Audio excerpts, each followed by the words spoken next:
शिवाय गुरवे नमः। शिवाय गुरवे नमः। शिवाय गुरवे नमः। शिवाय गुरवे नमः। श्रीमात्रे नमः। श्रीमात्रे नमः। श्रीमात्रे नमः। श्री विष्णु रूपाय नमः शिवाय। श्री विष्णु रूपाय नमः शिवाय। श्री विष्णु रूपाय नमः शिवाय।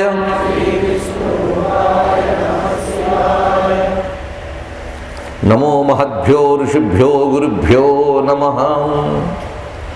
భగవన్మయమైన సభా సదస్సుకి సవనీయ నమస్సులు సమర్పణ చేసుకుంటూ శ్రీ శారదా చంద్రమౌళీశ్వర చరణ కమలాలకు నమస్సుమాంజలి ఘటిస్తూ గురుదేవుల్ని నమస్కరిస్తూ మాధవీయ శంకర విజయాన్ని చెప్పుకునే భాగ్యం మనకి లభించింది.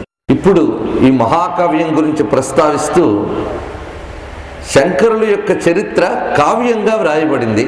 ఆ కావ్యాన్ని మనం ఈ 5 రోజులు కొంత మేరకు చెప్పుకోగలుగుతున్నాం. ఇది మొత్తంగా 16 అధ్యాయాలుగా రచించినటువంటి మహాగ్రంథం.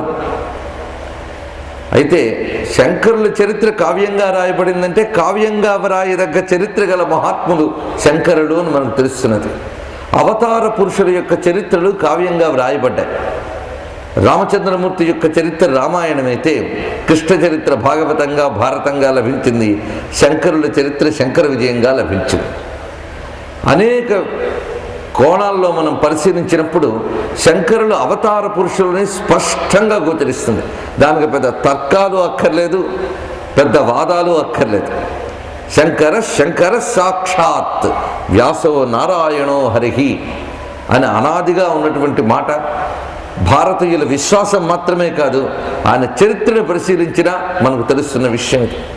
అందుకు శంకరుల యొక్క చరిత్ర మనం ఇక్కడ చెప్పుకోబోతున్నాం. శంకరుల గురించే చెప్పడం ప్రారంభిస్తే నిజానికి 5 రోజులు కూడా చాలదు. భారతీయ వైదిక చరిత్రే శంకరుల యొక్క చరిత్ర. అది విశేషం. ఈ వైదిక సంస్కృతి అంతా కూడా శంకర కృప, అందులో సందేహం లేదు మనకి. శంకరులే లేకుంటే భారతీయ సంస్కృతికి బలము లేదు, ఈ స్వరూపము లేదు. శంకరులు అవతరించిన నేపథ్యం, శంకరుల యొక్క ప్రశస్తి, శంకర విజయం యొక్క ప్రాధాన్యం, ఈ 3 ఈరోజు చెప్పుకోవడానికి ప్రయత్నిద్దాం. శంకర విజయం గురించి చెప్పుకోవడానికి మనకు నిజానికి 5 రోజులు కూడా సరిపోదు అనేది ముఖ్యమైన విషయం. కొన్ని ఘట్టాలు మాత్రమే చెప్పుకుంటాం. అలాగని అందరికీ పరిచయమైనటువంటి ఆయన యొక్క అతిమానుష మహిమా ఘట్టాలు చెప్పుకుని ఆహా ఎంత గొప్పవారు అనుకోవడం కాదు ఇక్కడ ముఖ్యమైనటువంటి విశేషం.